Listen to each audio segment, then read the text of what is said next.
Hey little ones, Uncle Mike here. Chapter 6 of The Princess and the Goblin.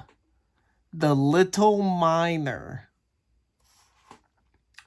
The next day, the great cloud still hung over the mountain, and the rain poured like water from a full sponge. The princess was very fond of being out of doors, and she nearly cried when she saw that the weather was no better. But the mist was not of such a dark, dingy gray. There was light in it, and as the hours went on, it grew brighter and brighter until it was almost too brilliant to look at. And late in the afternoon, the sun broke out so gloriously that Irene clapped her hands, crying, "See, see, Lootie, the sun has had his face washed. Look how bright he is. Do get my hat and let us go out for a walk. Oh dear, how happy I am." Lootie was very glad to please the princess. She got her hat and cloak, and they set out together for a walk up the mountain. For the road was so hard and steep that the water could not rest upon it, and it was always dry enough for walking a few minutes after the rain ceased.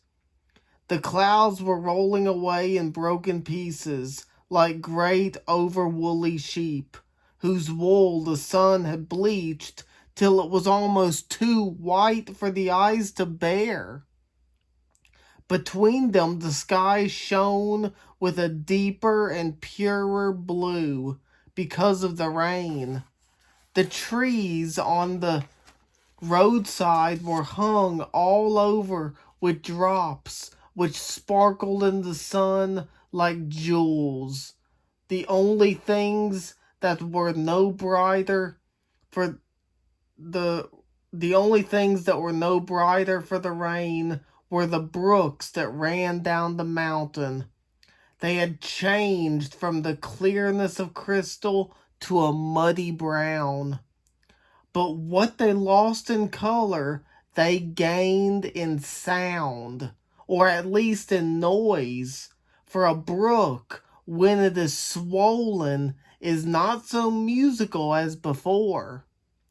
But Irene was in raptures with the great brown streams tumbling down everywhere, and Lootie shared in her delight, for she too had been confined to the house for 3 days. At length she observed that the sun was getting low, and said it was time to be going back. She made the remark again and again, but every time the princess begged her to go on just a little farther and a little farther, reminding her that it was much easier to go downhill, and saying that when they did turn, they would be at home in a moment.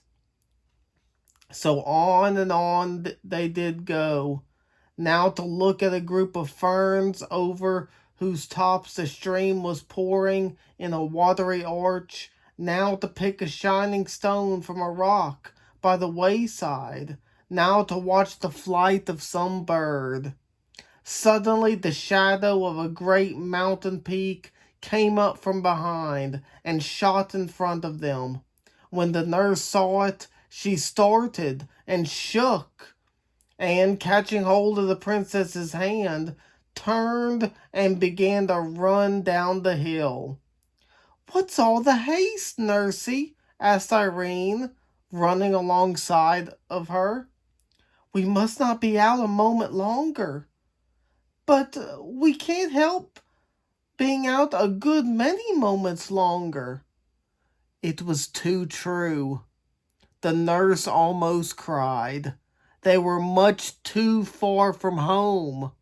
It was against express orders to be out with the princess 1 moment after the sun was down, and they were nearly a mile up the mountain. If His Majesty, Irene's papa, were to hear of it, Lootie would certainly be dismissed. And to leave the princess would break her heart. It was no wonder she ran. But Irene was not in the least frightened, not knowing anything to be frightened at. She kept on chattering as well as she could, but it was not easy. "Lootie, Lootie, why do you run so fast? It shakes my teeth when I talk." "Then don't talk," said Lootie. But the princess went on talking. She was always saying, "Look, look, Lootie." But Lootie paid no more heed to anything she said, only ran on. "Look, look, Lootie, don't you see that funny man peeping over the rock?" Lootie only ran faster. They had to pass the rock, and when they came nearer, the princess saw it was only a lump of the rock itself that she had taken for a man. "Look, look, Lootie, there's such a curious creature at the foot of that old tree. Look at it, Lootie, it's making faces at us, I do think." Lootie gave a stifled cry and ran faster still. So fast Irene's little legs could not keep up with her, and she fell with a clash. It was a hard downhill road, and she had been running very fast, so it was no wonder she began to cry. This put the nurse nearly beside herself, but all she could do was to run on. The moment she got the princess on her feet again.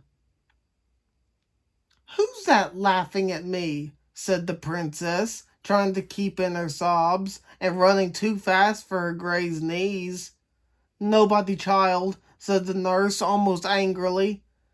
But that instant there came a burst of coarse tittering from somewhere near, and a hoarse, indistinct voice that seemed to say, "Lies, lies, lies."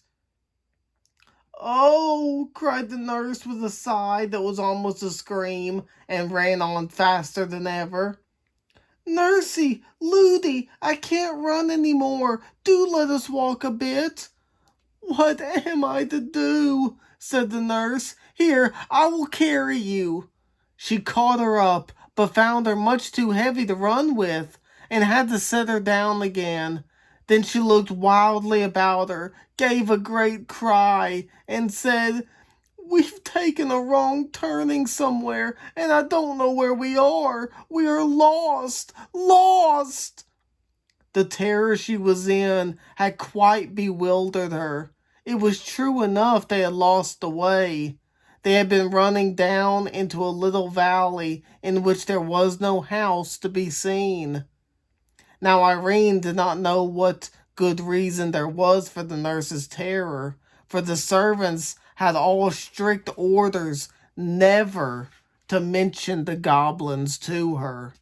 But it was very discomposing to see her nurse in such a fright. Before, however, she had time to grow thoroughly alarmed like her, she heard the sound of whistling that revived her. Presently, she saw a boy coming up the road from the valley to meet them. He was the whistler, but before they met, his whistling changed to singing. And this is something like what he sang. "Ring, dod, bang, give the hammers clang, hit and turn and bore, whiz and puff and roar. Thus we rive the rocks, force the goblin locks, see the shining gore. 1, 2, 3, bright as gold can be. 4, 5, 6, shovels, mattocks, picks. 7, 8, 9, light your lamp and mine. 10, 11, 12, loosely hold the helve. We're the merry miner boys, make the goblins hold their noise." "I wish you would hold your noise," said the nurse rudely, for the very word goblin at such a time and in such a place made her tremble. It would bring the goblins upon them to a certainty, she thought, to defy them in that way. But whether the boy heard them or not, he did not stop singing. 13, 14, 15, this is worth the sifting. 16, 17, 18, there's the matchin' Leighton. 19, 20, goblins in a plenty. Do be quiet, cried the nurse in a whispered shriek. But the boy, who was now close at hand, still went on. Hush, scush, scurry, there you go in a hurry. Gobble, gobble, goblin, there you go a-wobblin'. Cobble, cobble, goblin, hob, hob, goblin, hoo. There, said the boy, and he stood still opposite them. There, that'll do for them. They can't bear singing, and they can't stand that song. They can't sing themselves, for they have no more voice than a crow, and they don't like other people to sing. The boy was dressed in a miner's dress, with a curious cap on his head.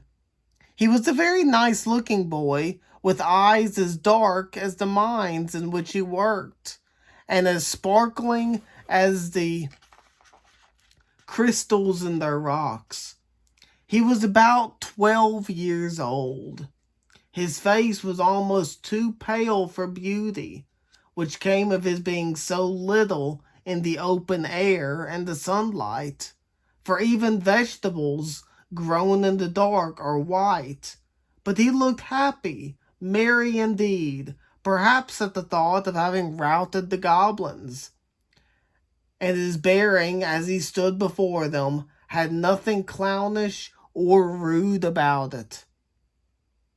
I saw them, he went on, as I came up, and I'm very glad I did. I knew they were after somebody, but I couldn't see who it was. They won't touch you as long as I'm with you. Why, who are you? Asked the nurse, offended at the freedom with which he spoke to them. I'm Peter's son. Who's Peter? Peter the miner. I don't know him. I'm his son, though.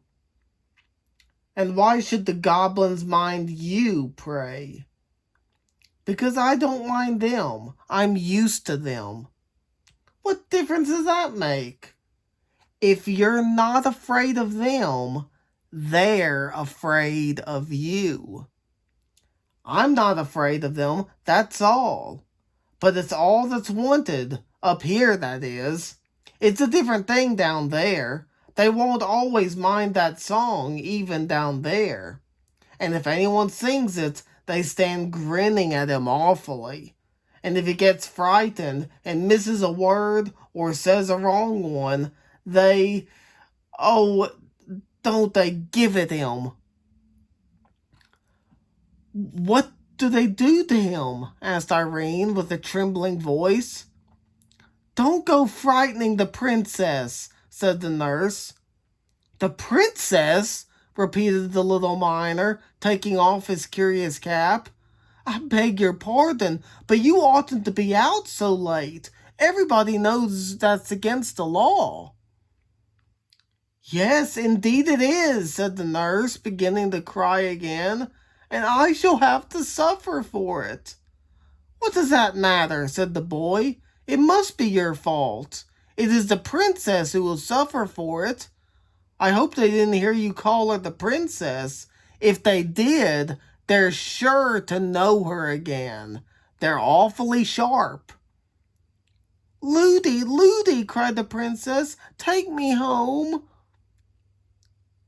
Don't go on like that, said the nurse to the boy, almost fiercely. How could I help it? I lost my way.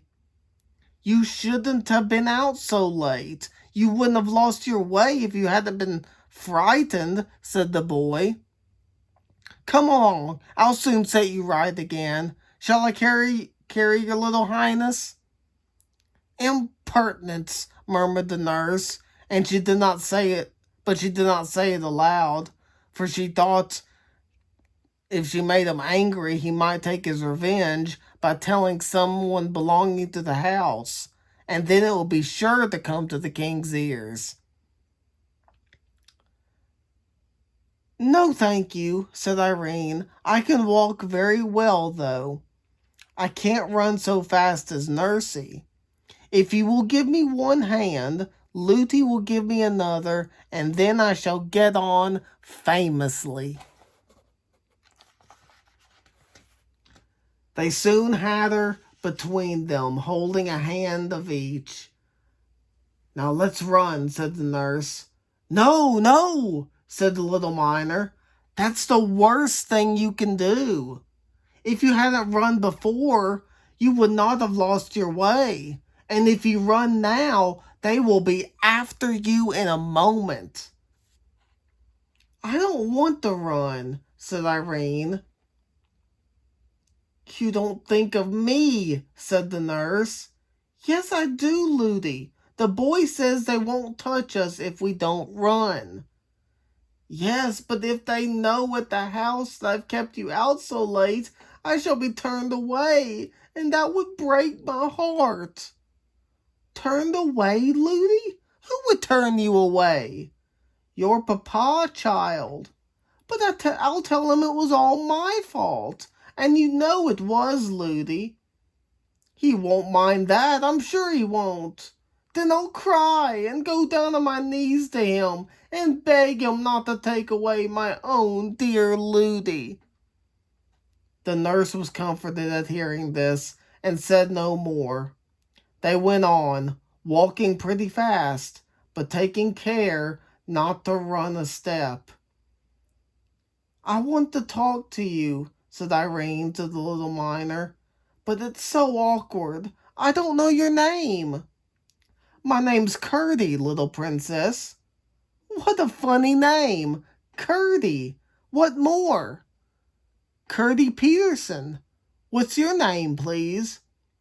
"Irene. What more?" "I don't know what more. What more is my name, Lootie?" "Princesses haven't got more than one name. They don't want it." "Oh, then, Curdie, you must call me just Irene, and no more." "No, indeed," said the nurse indignantly. "He shall do no such thing." "What shall he call me then, Lootie?" "Your Royal Highness." "My Royal Highness? What's that? No, no, Lootie, I won't be called names. I don't like them. You told me once yourself it's only rude children that call names, and I'm sure Curdie wouldn't be rude. Curdie, my name's Irene." "Well, Irene," said Curdie with a glance at the nurse, which showed he enjoyed teasing her, "it is very kind of you to let me call you anything. I like your name very much." He expected the nurse to interfere again, but he soon saw that she was too frightened to speak. She was staring at something a few yards before them, in the middle of the patch, where it narrowed between the rocks, so that only one could pass at a time. "It is very much kinder of you to go out of your way to take us home," said Irene. "I'm not going out of my way yet," said Curdie. "It's on the other side of those rocks. The path turns off to my father's." "You wouldn't think of leaving us till we're safe home, I'm sure," gasped the nurse. "Of course not," said Curdie. "You dear, good, kind Curdie, I'll give you a kiss when we get home," said the little princess. The nurse gave her a great pull by the hand she held, but at that instant the something in the middle of the way, which had looked like a great lump of earth brought down by the rain, began to move.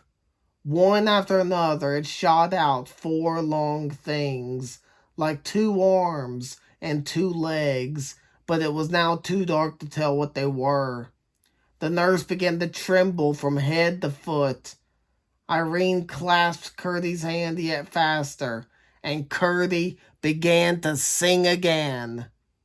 1, 2, hit and hew, 3, 4, blast and bore, 5, 6, there's a fix, 7, 8, hold it straight, 9, 10, hit again, hurry, scurry, bother, smother, there's a toad in the road, smash it, squash it, fry it, dry it, you're another, up and off, there's enough, As he uttered the last words, Curdie let go his hold of his companion and rushed at the thing in the road, as if he would trample it under his feet. It gave a great spring and ran straight up out of the rocks like a huge, great spider. Curdie turned back, laughing, and took Irene's hand again. She grasped his very tight, but said nothing till they had passed the rocks. A few yards more, she found herself on a part of the road she knew, and was able to speak again. "Do you know, Curdie, I don't quite like your song. It sounds to me rather rude," she said. "Well, perhaps it is," answered Curdie. "I never thought of that. It's a way we have. We do it because they don't like it." "Who don't like it?" "The cobs, as we call them." "Don't," said the nurse. "Why not?" said Curdie. I beg you won't." "Please don't." "Oh, if you ask me that way, of course I won't. Though I don't know a bit why. Look, there are the lights of your great house down below. You'll be at home in 5 minutes now." Nothing more happened. They reached home in safety. Nobody had missed them, or even known they had gone out, and they arrived at the door belonging to their part of the house without anyone seeing them. The nurse was rushing in with a hurried and not over-gracious good night to Curdie, but the princess pulled her hand from hers and was just throwing her arms round Curdie's neck when she caught her again and dragged her away. "Lootie, Lootie, I promised Curdie a kiss," cried Irene. "A princess mustn't give kisses. It's not at all proper," said Lootie. "But I promised," said the princess. "There's no occasion. He's only a minor boy." "He's a good boy and a brave boy, and he has been very kind to us, Lootie. Lootie, Lootie, I promised." "Then you shouldn't have promised." "Lootie, I promised him a kiss."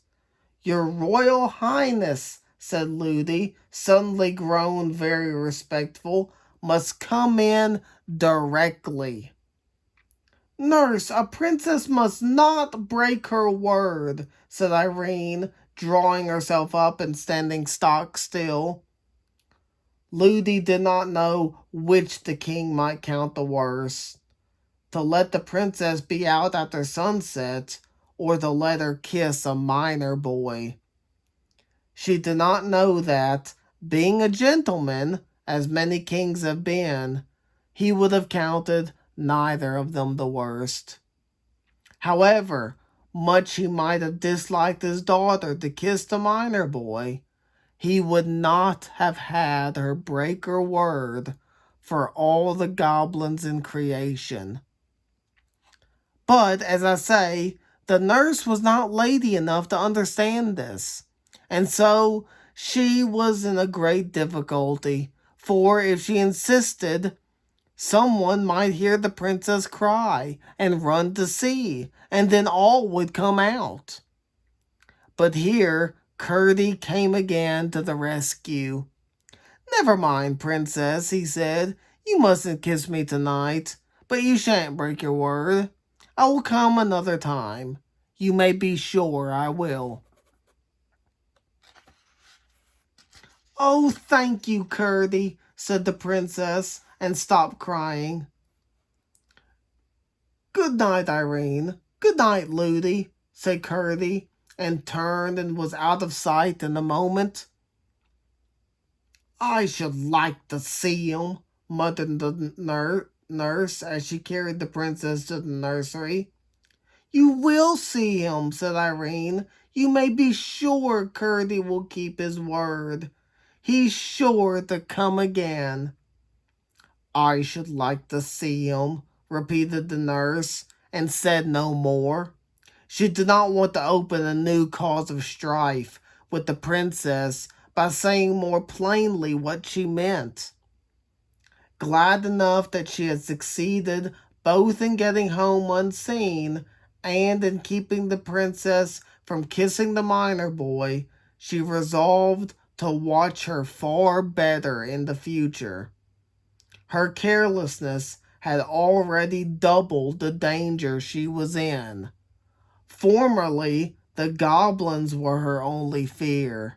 Now, she had to protect her charge from Curdie as well.